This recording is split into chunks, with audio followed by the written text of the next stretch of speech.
Good evening, I'm Caitlin Alexander. Thanks for joining us on Fox 47 News. A potentially record-breaking winter storm for parts of the Midwest is bearing down on our viewing area. Snowfall accumulations continue to rise tonight. We want to begin with meteorologist Sarah Gannon with the latest she's tracking. Sarah.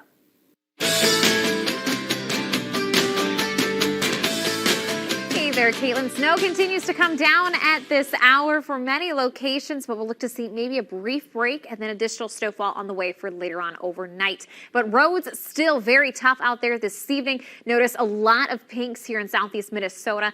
Those are completely covered roadways. The blues indicating partially covered, but notice a little bit of some purple just off to the very western edge, St. James, Fairmont, over towards Redwood Falls. That's currently where that blizzard warning is in effect. Travel not advised in the southwestern part of the state. Outside right now, we are tracking that snowfall as it continues here this evening, seeing some moderate pockets just to the east of the Mississippi River there into Wisconsin, but seeing a bit of a brief break here in the region. So we're looking at a little bit of some light snow across parts of our area, but notice off to our west towards Owatonna, back towards Mankato, starting to see a little bit more of that snowfall redeveloping, and we'll look to see more snowfall on the way as we head into later on it tonight. So we still have quite a ways to go. Still additional snowfall off to the west that we are expecting to expand, redevelop, and continue to move through southeast Minnesota and northeast Iowa as we head into tonight. Now, there's also some mixing happening closer to the Waterloo, Davenport region, so we are looking to see the potential for additional mixing overnight across parts of northeast Iowa. So we still have that winter storm warning in effect for our Fox 47 viewing area, ice storm warnings to our south, blizzard warnings to our west, and this does include Steele and Freeborn County, so two of our local counties under that blizzard warning. But as we move ahead for the rest of tonight, some light snowfall is still possible, better chance for more moderate to heavy snowfall again during the overnight hours through that morning commute tomorrow and a little bit towards about that 7-8 o'clock hour before snowfall gradually wraps up about mid to late morning. So we're going to continue to track this system and bring you more details and take a look at some of those current road conditions outside coming up in just a little bit. Caitlin? Thanks, Sarah. Well, those in Iowa aren't expecting the snow levels that we here in Rochester are. They're getting more sleet and ice. Our Darian Letty is in Clear Lake, Iowa. Darian, you talked with truck drivers at the Pilot Center. What are they saying tonight? Yeah, Caitlin, I've been hanging out here at the Pilot Travel Center just off of 35 here in Clear Lake, and a lot of truckers are hunkering down for tonight. As you can see behind me, we've got a lot of trucks lined up. Basically, every single spot in this truck shop is packed up right now. I spoke with the general manager of Pilots, and they say that they are nearly at capacity. I asked if they were busy like this every night, and they said no, and it's so busy because of the storm that has gotten here tonight. I spoke with some truck drivers earlier who say that conditions were pretty rough as they were traveling from north to south, kind of in that central northern Minnesota area. However, I also spoke with other truck drivers that were coming from the south to the north part of the state of Iowa, and it was rough for them as well. Besides when you were north of Ames, heading north, yeah, it started getting kind of tricky there. Slippery spots, yeah. Saw a couple of semis jackknife, but north of Williams as well. After that, yeah, it became a little slippery here and there, but slow down and being cautious pretty much. As for conditions right now, we've got some light kind of snow/sleet coming down. However, that wind is still staying pretty strong. So I can see why a lot of these truck drivers are hunkering down for the night to avoid some of those rougher conditions on the road. And like Sarah said, we will be tracking this storm as it continues throughout the night. Caitlin, I'll send it back to you. All right, Darian, thank you. A heads up to Clear Lake and Ventura residents. The snow ordinance went into effect at 11 this morning. So all vehicles must be removed from public streets and alleys until your area is cleared and the snow has stopped falling. Should you have questions, you can contact the Clear Lake Police Department. It's even worse to our west, where the Sioux Falls Airport is closed. All commercial flights through the airport were canceled earlier today. Tomorrow morning's flights are also canceled. The Sioux Falls Airport plans to reopen tomorrow afternoon.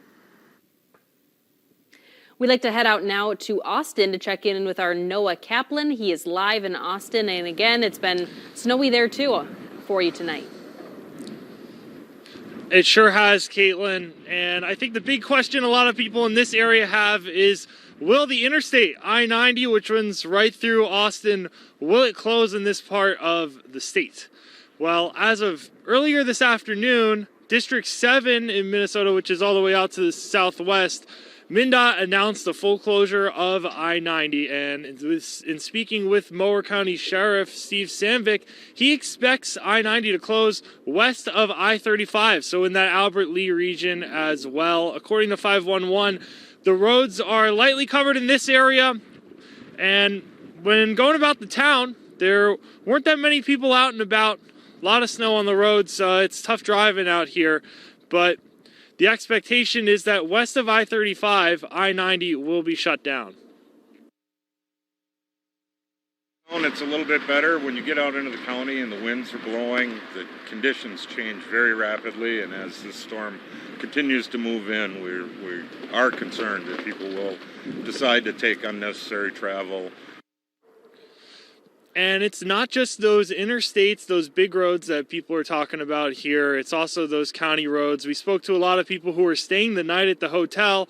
They commute to and from Austin, and some of them are just passerbys that are coming through this area on a trip someplace else. And they figured they might as well just put themselves up in a hotel for the night and not risk driving out on these roads. And if you're headed west, you can't drive west on I-90, of course. So that's all we have for now. Reporting live in Austin, Noah Kaplan, Fox 47 News. All right, Noah, thank you. A public transit update now from the city of Rochester. Rochester Public Transit is delaying the start of neighborhood transit service tomorrow morning, and 2 routes are suspended for the day. All trips are canceled for routes 217 and 314. All other neighborhood routes will begin with the first trip scheduled to depart after 6 a.m. For a closer look at these route delays and cancellations, you can find details with this story on the KTDC News app. Many airlines flying out of Minneapolis-St. Paul International have issued travel vouchers due to the winter storm. Nationwide, nearly 1,500 flights were canceled today. At Rochester International, tonight's flights arriving from Minneapolis and Chicago were canceled. Many of tomorrow's departures are canceled as well, but some are still scheduled as on time. With more snow and high winds headed this way, the Rochester Fire Department is reminding you to follow the city's winter parking ordinance. On even calendar days, vehicles are supposed to park on the even sides of the street. On odd days, they're supposed to park on the odd sides of the street. Alternate side parking requirements do not apply to streets where parking is only allowed on one side. These rules apply from 2 a.m. to 3 p.m. Winter storm coverage continues in just a bit, but first, the Lenten season has begun with the ushering in of this Ash Wednesday. A look at one local observance after the break.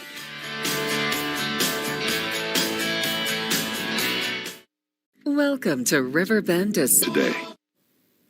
As the winter storm rages on, some Ash Wednesday observances went on as scheduled today. Despite the snow, it was a packed church for Ash Wednesday at the Co-Cathedral at St. John the Evangelist Parish in downtown Rochester. Bishop Robert Barron led the Mass. Ash Wednesday is the start of Lent, a holy season for Catholics as they prepare to pray, fast, and give alms. Bishop Barron explained the significance of the holiday. If God is love, when we engage in the works of love, we get closer to God. So I say to those who are struggling with their faith, do some of the practices of Lent, especially give alms. The bishop said that Lent is a holy season that occurs before the Easter holiday. How would you like a 4-day work week and still be full-time? A pilot program over in the UK has found that a shortened work week could actually be beneficial for companies. Chris Wynn explains why researchers are calling their study a success. There's a revolution happening in the workplace. Why are we still working 5 days a week? And why aren't we working on our lives? This week, the nonprofit advocacy group 4-Day Week Global released the results of a 6-month pilot involving around 2,900 workers in the UK, where 61 companies agreed to let their employees work 4 days a week without a reduction in pay. All around the world, across many industries, we're finding that this model can work. According to the data, on average, employees reported higher job satisfaction, lower rates of burnout, and less work-related stress. The results also showed most of the companies involved reported no drop in productivity, with 92% keeping the 4-day schedule beyond the trial. Despite this, some human resource experts believe getting more American companies on board could be tough because of competition and the fear of falling behind. Companies, employees, they want to win, and it is important for them to keep inching their targets higher and higher. But some psychologists say employee burnout is cause for concern, with more people now prioritizing their mental and physical health, especially post-pandemic. It's a step in the right direction to find a way to have a more sustainable life and a life that's more worth living. A potentially game-changing shift in culture and mindset, as some aim to challenge the status quo. This is about how we as people are looking to work in the future. In Washington, I'm Chris Wynn reporting. We often hear about concerns and policies regarding undocumented immigration on the southern border, but undocumented crossings happen in the north too. A report after this. Countertop. For months now, the U.S. government has focused attention on the southern border, but undocumented crossings do happen in the north too, and patrolling the northern border is no easy task. Crystal Kawau reports on the challenges they face and the potential solutions. According to the U.S. Customs and Border Protection website, over 200 agents are permanently employed with the Grand Forks sector in North Dakota. Adam Wright, the head of Border Patrol agents at Botno Station, says some have been assisting at the southern border for a year and a half. In December, that ended for us finally, so we are getting to focus more on our border. North Dakota Senator Kevin Kramer says the amount of investment made in the southern border needs to be reflected at the north. In fact, there are probably some gravel roads, there are probably some field roads that are really easy to cross over without being noticed.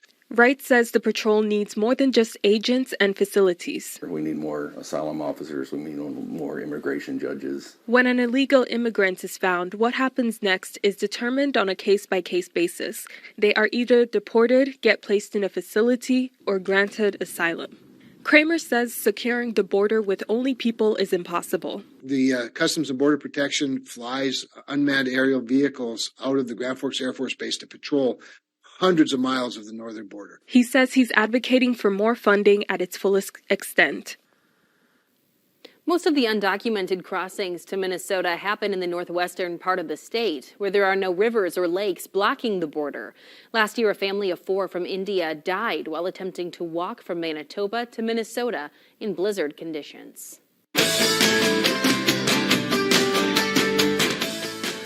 We continue to see that snowfall across the region this evening. First alert days out for tonight and into tomorrow. So here's a look at some of their snowfall totals from around the area so far today. We've picked up around 10 inches of snowfall around the Mankato region, northwest Rochester, closer to that 8-9 inch mark. Here at Fox 47, we've picked up around 7 inches of snowfall at last check. Austin, right around that 5-inch mark. Rochester International Airport recording about 5.5 inches. 3.5 in La Crosse, about 2.5 there in Kellogg. The Albert Lee region seeing about 3 inches so far. Now, some of these totals a little bit behind, so we are looking for some more updated totals, so just let us know how much snow has fallen where you are. But we continue to track that snowfall across the area, more of that moderate to heavy snowfall further off to the east into Wisconsin. Locally seeing some light snow across the area, but starting to thin out a bit more, so we may get a little bit of a lull in the system for the next couple of hours before we see more snowfall on the way for later on tonight. So we're already starting to see some of that snowfall redeveloping just off to our west, down towards the Des Moines region and even further back towards Marshall, Sioux City. Looking to see more of that snowfall redeveloping as we head into the next few hours. So closer to midnight, looking to see more of that snowfall returning widespread. So active alerts out there. We do have that winter storm warning in effect for a majority of the Fox 47 viewing area. Just to our south, ice storm warning in that purple, so that does include the Waterloo region. However, off to our west, blizzard warning in effect. This does include 2 of our local counties, Steele and Freeborn counties, which includes Owatonna and Albert Lee. So we are looking at some pretty tough conditions across the area road-wise. Completely covered roads across much of southern Minnesota. Seeing some partially covered roads indicated by the blues. Again, that completely covered is included in that pink. However, further off to our west, notice St. James, Fairmont, around the Blue Earth area, travel not advised. That's where that blizzard warning is currently in effect. We're seeing a lot of blowing, drifting snow on those roads. Even parts of I-90 around the Worthington area towards the South Dakota border has been closed at this time. So let's let's check outside here with a live look at those road conditions. You'll notice Highway 52 roads looking at quite a bit of snow still on there. However, you can make out a couple of those lanes out there. So some good work being put in by those plow drivers. Big thank you to them for putting in all these long hours and helping keep these roads safe across the region. But also you notice Highway 14, seeing some tough spots there, some blowing and drifting snow along parts of those open roads. But outside right now, here's a look at those current conditions from your Gwaltney Group camera. Notice downtown Rochester, Broadway Avenue there, especially local, smaller roads, lesser traveled, those side streets, residential roads, completely covered, a little bit trickier to get through than some of those major thoroughfares across the region. Right now sitting at 20 degrees, that snow still falling, wind chill value about 2 degrees, but winds staying strong out of the northeast. So current winds around the region, anywhere from about 10 to 15 miles per hour, seeing some up towards about 20, 30 miles per hour, including the Rochester area. However, seeing wind gusts up towards about 35, 40 miles per hour. So really going to be seeing some blowing, drifting snow, especially in those rural and open areas. Not so much in town, but especially in those open regions. But visibility down in quite a few locations, about a mile for visibility there in Preston, mile and a quarter here in Rochester, Albert Lee, about a mile and 3/4. So as we look ahead for the rest of tonight, looking at light snowfall here for the next few hours as we see a bit of a lull in that system. Just a brief break, but don't worry, that snowfall coming back. Our better chance at more moderate to heavy snowfall will happen overnight through that morning commute tomorrow. So if you do have to be out on those roads, extra caution out there tomorrow morning. And then we'll look to see that snowfall gradually dying down as we head towards about mid to late morning. So as we look ahead with Futurecast, by about 1 o'clock or so, getting more of that snowfall back in our region. And we'll look to see some mixing, some freezing rain may be possible in parts of the region. And I think this does sneak up just to the southern part there of I-90. So we'll look to see that continue through the morning hours or overnight into early tomorrow morning. And I think by about mid-morning or so, or excuse me, closer to that 5 o'clock time frame, one more push of some moderate to heavy snowfall passing through for that morning commute, just in time for that. But then as we head closer to that 9, 10 o'clock time frame, I think that snowfall exiting our area, cloud cover remaining for the rest of your Thursday. Temperatures looking to climb into the upper teens, low 20s. Then we head into Friday, colder to air moves in for the day, and conditions looking to be much quieter, maybe a couple flurries. But when it comes to snowfall amounts area-wide, we still have several more inches to accumulate here through tonight and into early tomorrow. So I do think those higher totals stay on our northern side, but this will be for the rest of the storm, those forecast totals for the rest of this storm. So Winona, Rochester area looking to pick up another 5 to 8 inches, another 8 to 12 as we head towards the Red Wing region. Lesser amounts further south. Decorah, Mason City around another 2 to 4 inches. So for tonight, that snowfall will continue. Temperatures holding steady into the upper teens, low 20s. Winds will stay strong out of the southeast around 25 to 40 miles per hour. Tomorrow, still a bit breezy with winds out of the northeast around 10 to 15 miles per hour. Daytime temperatures, though, into the teens to low 20s. And we'll look to see that snowfall, especially during the morning hours. Here's a look at your 7-day forecast. Looking to see colder air arriving for Friday and looking to be brighter as we head into the weekend. Caitlin? Excited to see that sun, Sarah. Thank you. The CDC is releasing new information about this flu season. What we're learning about its impact on kids coming up. You don't want to miss Fox News Sunday. We break down the biggest issues impact. In your health, the CDC says this year's flu season peaked early and hit children especially hard. The agency says flu cases were highest in late November and early December. Flu-related pediatric deaths more than doubled over the previous year. It's unclear how many of those children had pre-existing conditions. Most of the deaths were in kids who weren't vaccinated against the flu.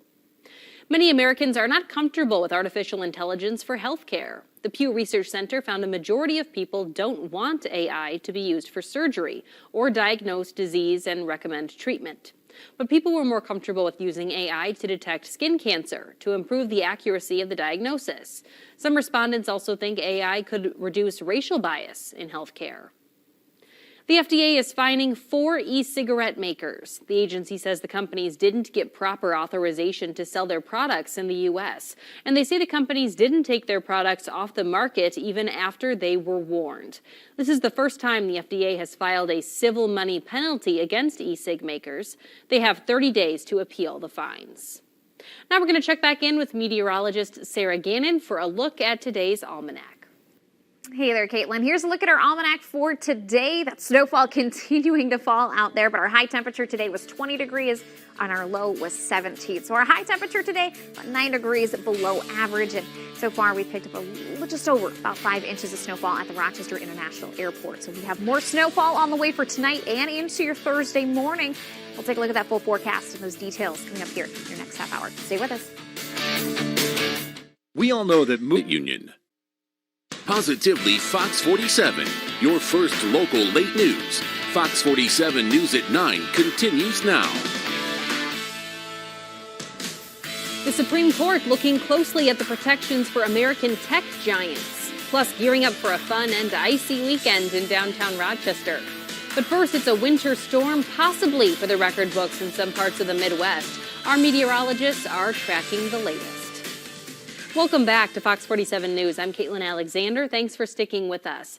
The top story tonight, the winter storm bearing down on our region tonight. This is a multi-day storm that's already packed a punch, and the snow is still falling.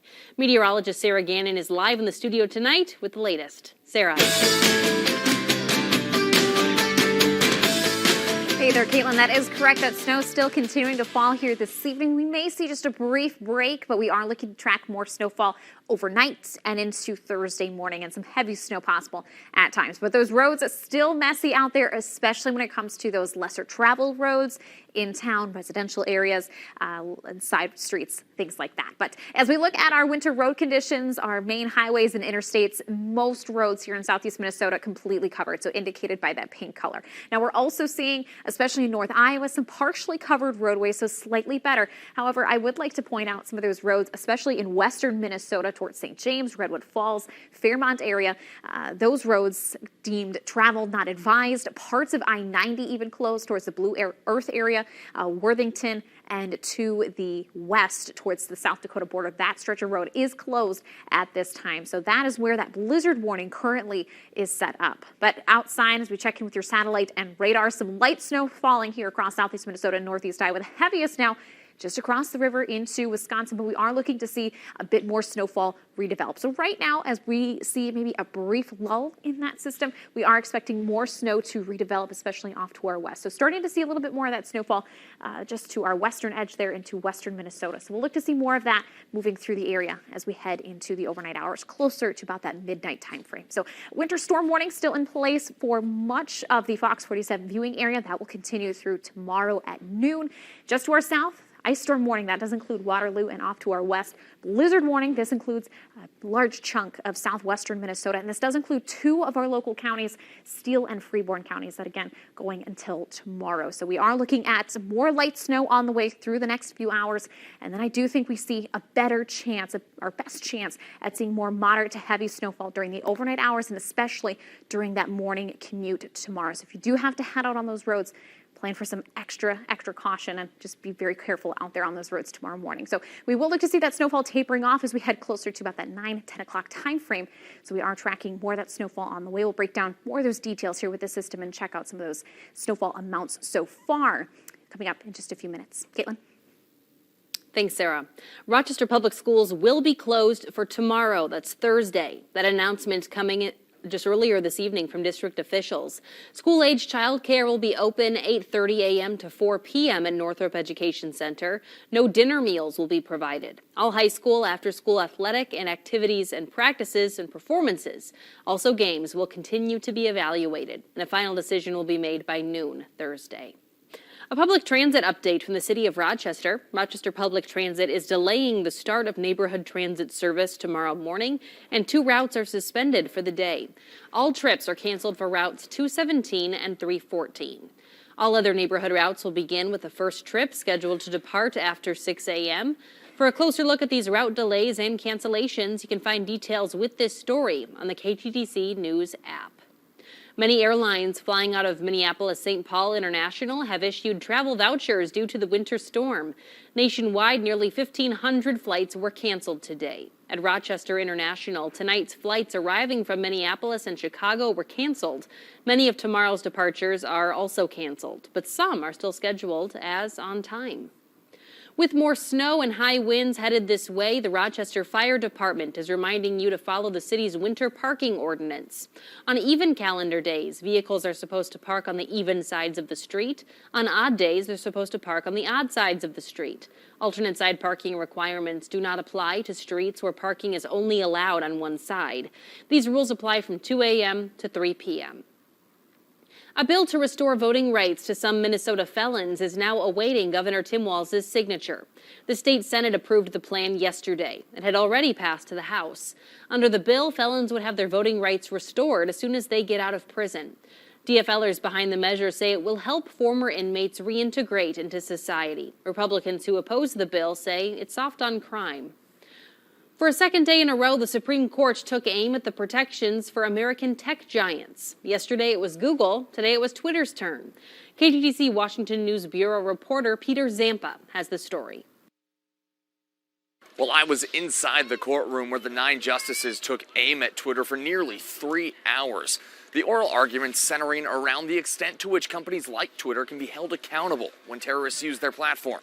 We will hear argument this morning in Case 21-1496, Twitter versus Tomna. The case stems from a 2017 ISIS attack at a nightclub in Turkey. The family of one of those killed sued Twitter, citing the Anti-Terrorism Act. The Tomna family claims Twitter knowingly provided ISIS substantial assistance, aiding and abetting an act of international terrorism by allowing the terror group's content on their platform. Twitter argues it did not know about the specific attack, and ISIS did not use the site to plan it. The justices grilled Twitter's attorney. You're helping by providing your service to those people. And again, with the explicit knowledge that those people are using it to advance terrorism. The Tomna legal team argues assistance does not have to be connected to a specific act. ISIS simply recruiting and fundraising via Twitter is enough to make the site responsible. Justice Neil Gorsuch taking issue with the potentially broad accountability. This would put a heavy burden on a wide variety of businesses to try to ferret out more information about their customers to prevent liability. Among the consequences of this case, constant lawsuits against companies like Twitter, Google, and Meta if their current immunity is rolled back and they're found responsible for attacks they didn't know about. Eric Schnapper represented the Tomna family in court. He argues these companies need to do a better job of keeping terrorist content off their platforms. They don't need to send private investigators to the Middle East to find terrorist materials on their websites. They just need to send a competent computer engineer to San Francisco. As for an opinion in this case, we're not expecting a decision from the justices until the summer. Reporting in Washington, I'm Peter Zampa. Meanwhile, the Supreme Court says people can't use bankruptcy to avoid paying debt from someone else's fraud. The case comes from a California woman who tried to use bankruptcy protection to avoid paying the debt from her husband's fraud. The court ruled unanimously that she can't avoid paying the debt, even if she did not know about that fraud. An earlier ruling found that 2 business partners were liable for debt incurred by a third partner. The U.S. could default on its debt as soon as June, according to a Washington think tank. The debt default could take place if Congress doesn't act to lift the debt limit. The Bipartisan Policy Center says the country will reach its statutory debt limit as soon as summer or early fall 2023. The December 2022 spending bill, high interest rates, and an extended pause on repayments of student loans are all said to be contributing factors. Why, if you own a home, chances are it's now worth less than it was a few months ago. When we come back. Does shopping for bladder control products? Home values are taking a dive. Fox Business Network's Jerry Willis has a look at this story and more on tonight's Fox Means Business report. The stock market continues to struggle. It was a mixed Wednesday following Tuesday's sell-off. Many investors are still worried the Federal Reserve will keep raising interest rates because inflation remains high. If you own a home, chances are it's now worth less than it was a few months ago. A new report from the company Redfin says the total value of homes here in the U.S. was $45 trillion at the end of last year. That's a nearly 5% drop from the record high of $47.7 trillion hit in June. And keep your eye on gas prices in the coming days and weeks. They might drop because oil prices continue to slide. In fact, crude has dropped 6 days in a row. It's now around $74 a barrel. That's down more than 6% just this month alone. And finally, here's another sign that money can't buy happiness. A new report on theconversation.com says the 4 habits of happy people are moving or being physically active, being connected to other people, being thankful or having an attitude of gratitude, and owning and spending time with pets. That's business. I'm Jerry Willis. The Biden administration is lowering mortgage insurance premiums. The rate reduction is expected to save home buyers about $800 on financing costs this year.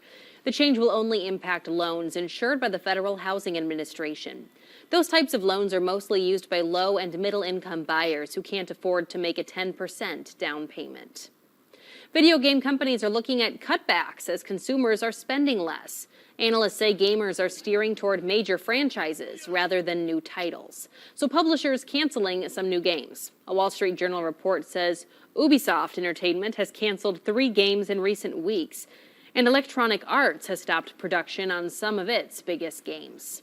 But one major video game franchise is getting a wider reach. Nintendo has reached a 10-year deal with Microsoft to put the Call of Duty franchise on Nintendo platforms. Call of Duty hasn't been on Nintendo consoles since 2013. The deal comes as Microsoft tries to convince European regulators to allow it to buy Activision, which makes Call of Duty. And we're looking forward to some fun and icy fun in downtown Rochester this weekend. How are the ice carvers holding up in this winter storm? We'll find out after the break. Jake from State. The Minnesota ice carvers are out braving the elements in downtown Rochester, turning big blocks of ice into works of art for Social Ice, which kicks off Friday. The carvers say this weather is perfect. All they care about is that it's cold. You can see we're working on Elvis here. There's going to be a disco ball, a couple disco balls with roller skates. There's a big Erlenmeyer flask, jukebox, guitar. So, yeah, just come down and check it out.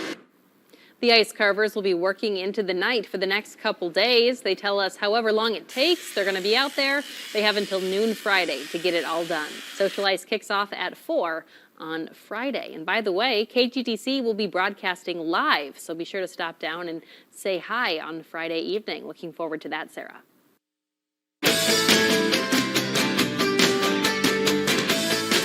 What better way to kick off the weekend than heading down to Social Ice? I can confirm I was down there with Megan Zempel earlier this evening. Those ice sculptures just beautiful as they're starting to come along. But we are tracking snowfall out there for this evening. First alert day is out for tonight and into your Thursday. So here's a look at some of those snowfall totals so far this evening. We are hoping to get more updated totals as we head into tonight, especially for tomorrow. But so far, 10 inches accumulating in the Mankato area here in Rochester. The Fox 47 studios were up to about 7 inches or so. Parts of northwest Rochester closer to that 8-inch mark. Austin around 5. Same for Cresco. Zembro Falls just shy of that. About 3 inches there in Albert Lee. Kellogg around 2.5. Same for Osage. So we are expecting these totals to increase as we head into tomorrow. But looking at some light snow across the Fox 47 viewing area. Heavier snowfall has jumped across the river into the Wisconsin region, but we are expecting to see maybe a brief break in that snowfall. Some dry air mixing in, so that is going to limit some of those snowfall totals across our area. But we do anticipate this snowfall to return as we head closer to about midnight, 1 o'clock tonight. So far, seeing that break, that's drier air mixing in, but this is kind of the area that we're expecting that snowfall to redevelop and then move back in as we head later on tonight. So still plenty of active alerts across the area. Winter storm warning, this pink indicating and covering most of the Fox 47 viewing area. Notice just to our south, that dark purple ice storm warning in place. That's for the Waterloo region. However, further off to our west, blizzard warning. Have that red-orange color for most of southwestern Minnesota. This does include 2 of our local counties, Freeborn and Steele County. These alerts go until noon tomorrow. So we are anticipating some tough road conditions, especially when it comes to side streets, lesser traveled roads, and even those residential streets. Completely covered roadways here across southeast Minnesota, most of northeast Iowa, closer to the Mankato, Buffalo Center region, looking at partially covered roadways. However, I would like to point out some of these darker purples further off to our west, Redwood Falls, St. James, Fairmont, those roads indicated as travel not advised. And I can note that parts of I-90 closer to the Worthington region stretching west to the South Dakota border is closed at that time now. Also, in that area where travel is not advised, that's where they're under that blizzard warning right now. So live road conditions outside, we can make out some of those roads across our area. Plows hard at work, clearing that snow, trying to keep up with it. Hopefully they can catch up here with that slight break in that snowfall. But you can see Highway 52 there. Notice from 41st Street, Civic Center Drive, Highway 63 there in the Stewartville region, even Highway 14 closer to Dodge Center. At least one road, one lane of the highway is visible. Same for closer to the Owatonna region. So as we look downtown from your Gwaltney Group live camera, you'll see Broadway Avenue there, a little bit dicier, looking at some snow-covered roads there, and that's how we're expecting a lot of those residential and side streets to look right now. So do use some extra caution, especially when it comes to those entrance, exit ramps, and those intersections around the region. So right now outside sitting at 20 degrees with that light snow falling, winds strong out of the northeast, around 23 miles per hour. So area-wide, we're seeing winds up towards about 15, 20 miles per hour, even closer to 25. Gusts nearing about 30 to 40 miles per hour at times. So we're anticipating more strong winds for tonight, blowing, drifting snow, looking to be a big concern, especially in rural and open areas. Not so much in town, but outside of town in the country and the rural area. So visibility is reduced, especially towards Preston, down to about a mile. 2 here in Rochester, Dodge Center, about 2.5 in the Albert Lee area. Moving ahead for the rest of tonight, we are tracking more of that light snow for the next few hours. Best chance for more moderate to heavy snowfall will be overnight and into that morning commute. So if you do have to head out the door tomorrow, do plan ahead for some extra travel time and just use some extra caution out there on those roads. So timing things out with Futurecast for tonight, looking to see more of that snowfall redeveloping closer to that midnight 1 o'clock time frame. Looking to also see maybe some mixing, redeveloping and moving into parts of northeast Iowa. Now, I do think we could be seeing maybe a little bit of some mixing stretching into parts of southeast Minnesota, closer to the I-90 corridor. So we'll look to see that snowfall moving through the overnight hours and even closer to that morning commute time frame. One more push of some heavy snowfall possible across southeast Minnesota. That mixing still lingering into northeast Iowa. So we'll see that snowfall exiting closer to about that 9, 10 o'clock time frame. Cloudy skies remaining for the rest of the day with temperatures in the upper teens to low 20s. As we head into the overnight hours, look to see those clouds slowly clearing out as we head towards Friday. Cold air, though, ushered back in. We'll look to see temperatures in the single digits to low teens. So when it comes to snowfall amounts for the rest of tonight into tomorrow, I think the heaviest amounts stay further to our north, closer to the Twin Cities metro area. And they'll be seeing some sharp cutoffs, especially in northeast Iowa, maybe Charles City region, about 1 to 3 inches extra. Here in the Rochester region, a few more inches looking to be tacked on to our totals so far this evening. Looking ahead for the rest of tonight, snowfall does continue. Look to see temperatures into the teens overnight. Tomorrow, it continues through the early to mid-morning hours. Look to see high temps into the upper teens, low 20s. But winds stay strong for tonight and into tomorrow, blowing and drifting snow, looking to be a concern, and especially those rural and open areas. So here's a look at that 7-day forecast. Alert day out for your Thursday. Much colder air ushered in for Friday. Temperatures rebounding with more sunshine on the way for the weekend. Caitlin? The sunshine will be nice, Sarah. Thank you. Girls and boys hoops rankings coming up in sports when we come back. Minnesota.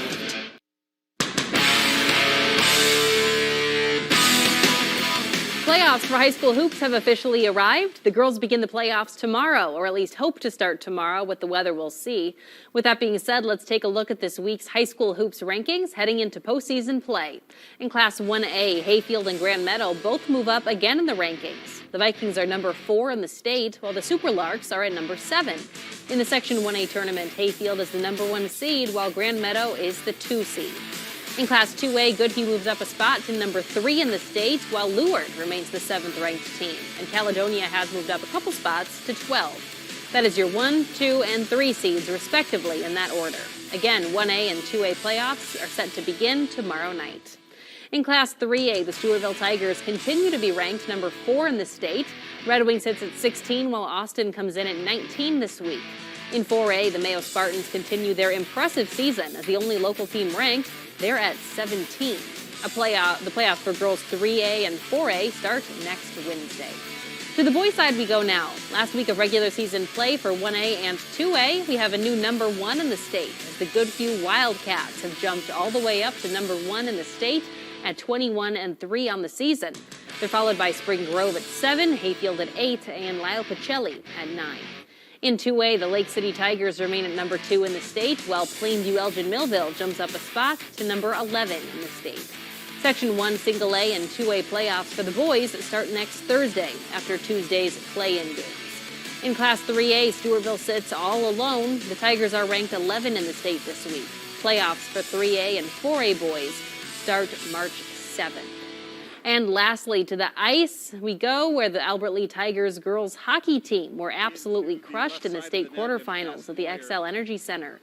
Albert Lee's goaltender Jada Moyer took a beating from the opening puck drop at 6 p.m. as Warroad got its team into the offensive zone cycle almost immediately. Warroad's danger zone Kenny Logan swept through the mostly empty XL Energy Center with senior transfer Riley Bartz following it up, finishing the game with 5 goals and 2 assists. The Tigers found themselves pummeled 15-1 by the end of the game, with Warroad breaking the girls' state tournament record for most goals scored in one game and most combined goals between 2 teams. It can be a little challenging for our crews out in the field to cover these winter storms. Take a look at what happened at the Fox station in Las Vegas. This reporter was live on the air reporting on a windstorm when the wind knocked him over. Fortunately, he was not hurt, was able to continue his live report. We'll continue to bring you coverage of the winter storm. We see you back here tomorrow.